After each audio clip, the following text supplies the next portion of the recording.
So, class, welcome to the first lecture of the course, Power System Operation and Control, in short, PSO and C. So, it means Power System Operation and Control. So, this is your course, and the course code is ELE11T. Okay. So, first I will give you some introduction related to the course.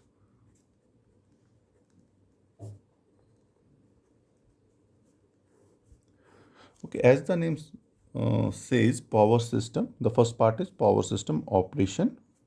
Okay, and control. So, in power system operation, it means that we have to operate the power system.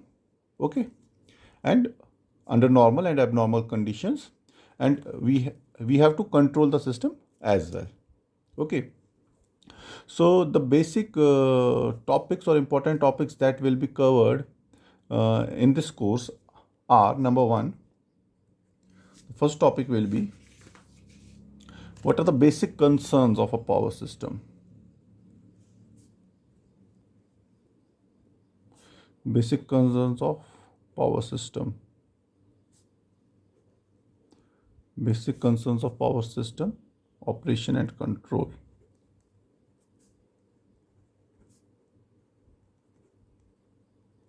This is the first important topic of the course. Basic concerns of power system operation and control. So, what are the basic concerns of power system operation and control? Okay. So, the basic concerns, what are the means na what do you want from your system, power system? So, you want your power system that the first point is that its power quality, the power quality which you are getting from your system, it should be good. Okay. The second point is that the power supply which we are getting, it should be reliable. What is reliability and what is power quality, I will explain in detail in the second lecture of the course. Then the third basic concern is security. By security means our system should be secure. Okay. The fourth important concern is it should be stable. Okay, though we say that our power system is reliable and secure, it should be stable as well. And the fifth and the most important is economy. Look, this economy is the most important aspect because this power system industry you have seen means companies like we have big power means the producers like we have I will say that Reliance Power, okay, Tata Powers, JP Powers, Lenco Power, NHPC, NTPC, and many more. Okay, so we have private power suppliers as well as government. Okay, because these are the corporations, NHPC and NTPC, so they are owned by the government, though they are called as the this semi-government organizations, but ultimately they are controlled by the government. So the basic aim of any power industry is profit. Okay, the basic aim of any power industry it is profit. So okay, means any industry it should make profit, only then a private businessman or a government it will invest in it. So if it is not giving back some revenue, so there is no fun of starting these industries. Okay, so this economy is so important that your whole second chapter is based on economy. Whole second chapter is based on economy. This was the important some of the important these concerns of a power system, these five concerns. Okay, so and the last one I am talking about the economy. It is so important that the second chapter of the course It is based on this economy. So in the second chapter we study economic load dispatch,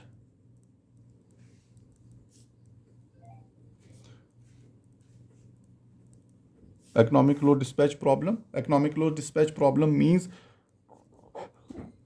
cost of generation should be minimum, minimum or optimum, which is also called as optimum generation. Okay, so the whole second chapter is based mainly on this economic load dispatch, where in economic load dispatch we try to keep the cost of generation as possible as minimum. So in the second chapter we also say, we will also read one more important topic, which is unit commitment. Okay, unit commitment. This economic load dispatch, it will have three or four, we will study three or four cases in this. Means when load is economically distributed between the plant, within the plant. Okay, when load is economically distributed within the plant. Number second, when load is economically distributed among the plants, among the plants. Okay, so in the third case we will, in the first two cases we will not consider the losses in the system, and the third cases we will say consider the losses in the system, and we will see, or we will read the economic load dispatch between the plants when losses are considered.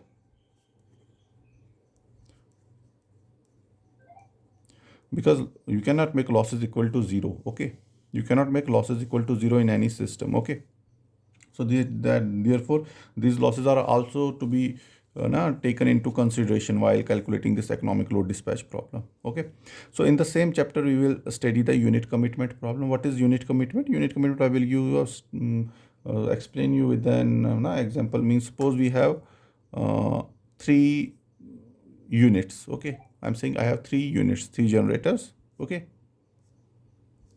and suppose I am saying that for a particular period of a time, means suppose for 4 hours a day, for 4 hours a day, I will write it here, for 4 hours, 4 hours my load is suppose 250 megawatt. Okay, so and I am assuming that all the turbines are this hydro turbines.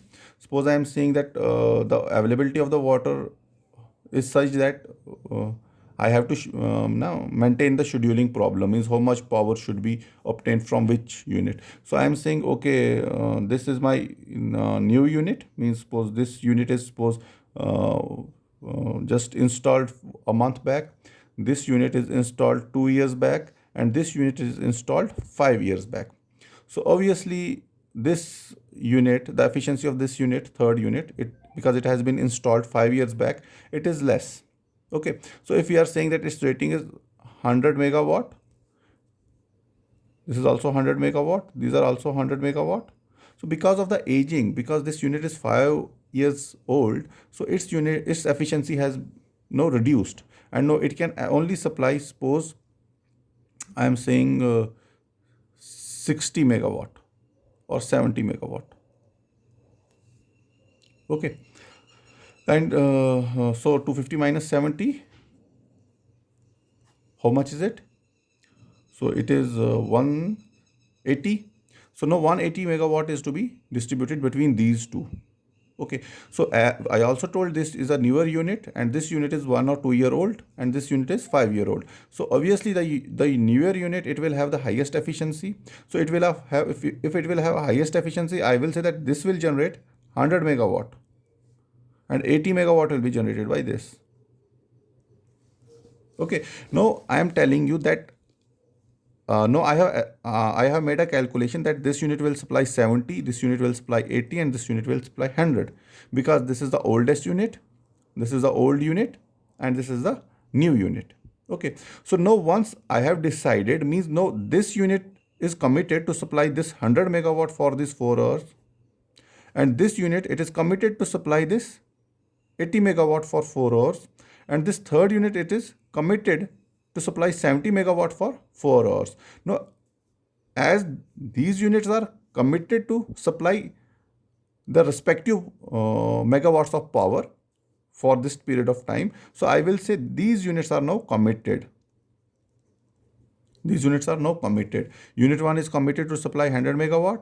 Unit 2 is committed to supply 80 megawatt, and Unit 3 is committed to supply 70 megawatt based on their efficiency. Okay, the most efficient it will take the most load, and the least efficient it will take the least load. Okay, so this is called unit commitment.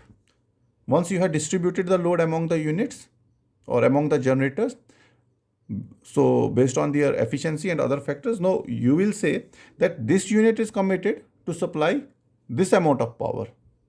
Okay, this is called as unit commitment problem.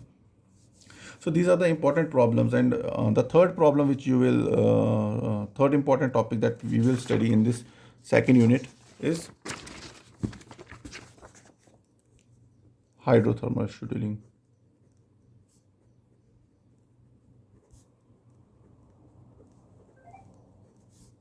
What is hydrothermal scheduling? You know, this water, it may not be available throughout the year. Okay, and however we can store, means for thermal power unit we can store the coal, and for 2 or 3 years, and we can say, okay, this is a long term scheduling, we have stored the coal for 3 or 4 years, so we can say that the reliability of this unit is more. Okay, however the hydro problem with the hydro unit is like we have enough water available, like if you will see in Kashmir Valley, enough water is available during summers. However, during winters, the water level is very low. Okay, that is why we are creating these huge reservoirs for storing water.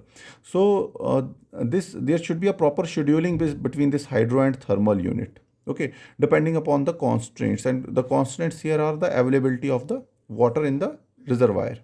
Okay, so this is called as hydrothermal scheduling, which means so we will see. Okay, means that we will say that hydroelectric plant, it will supply power, some certain amount of power for certain amount of time, and the rest of the power will be supplied by thermal unit for certain amount of time. Okay, so when enough water is available, more electricity will be generated from hydro, and remaining electricity will be generated from thermal. So when the water level in the reservoir it recedes, we will say no, then we will say this thermal plant, it will take more load, and hydro plant, it will take less load.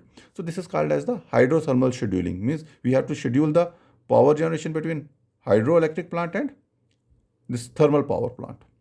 Okay, so these are the three important topics which you will study in your second chapter. Then we have the third chapter, unit third,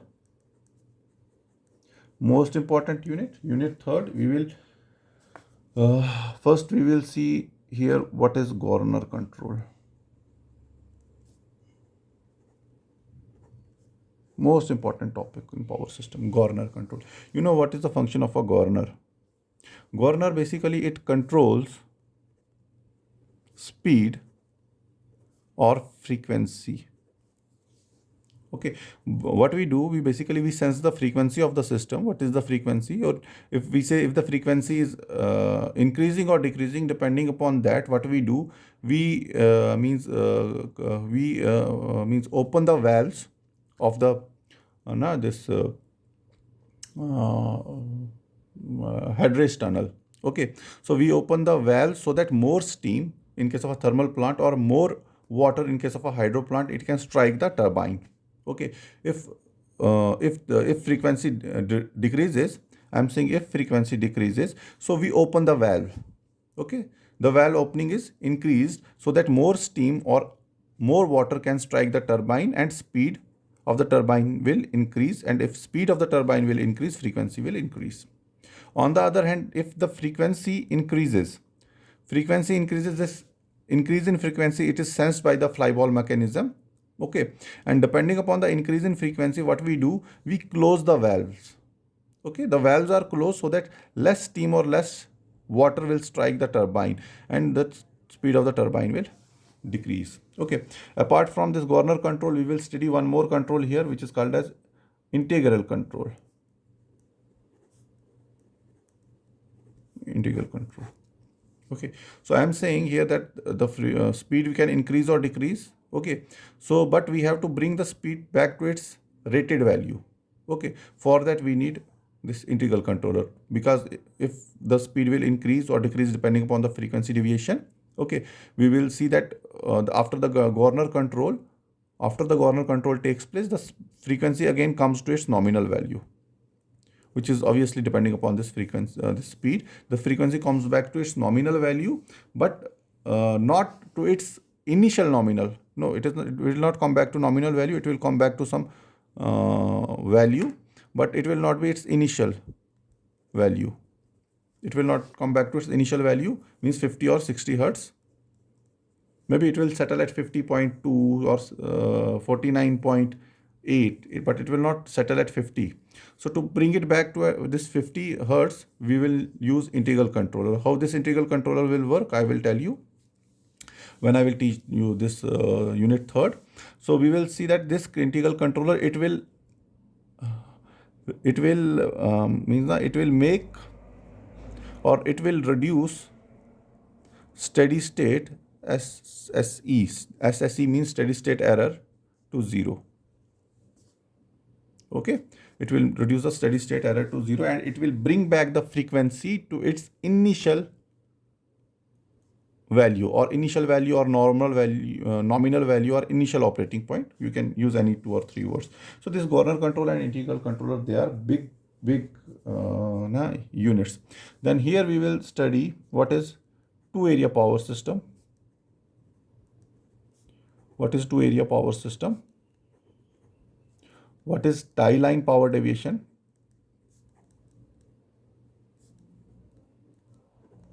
What is tie line power deviation? We will study these two things. Again, what is area control error? ACE means area control error. And we will also study introduction to this AVR. Introduction to AVR, automatic voltage regulator. This Governor control is for frequency control. Okay. And this AVR is for automatic voltage regulator, means voltage control. And we will see why this AVR control, it is very fast as compared to this Governor control. Okay. So this is unit third. So in the unit fourth, Unit 4 is totally concerned with the security of the system.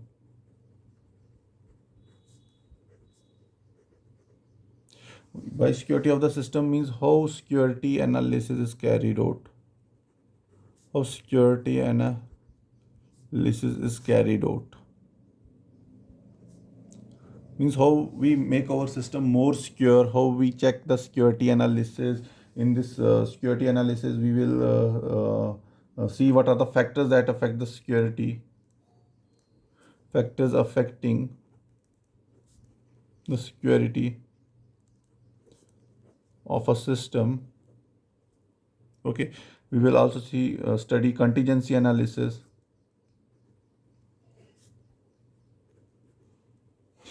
This contingency analysis is the most important aspects of this security analysis, because contingency, what do you mean by contingency? Contingency means any abnormal condition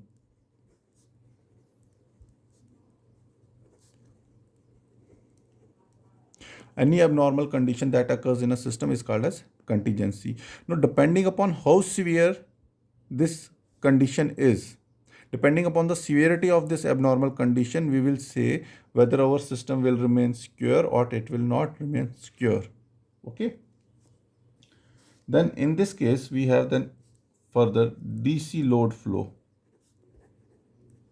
or then one first DC load flow and second is fast decoupled load flow.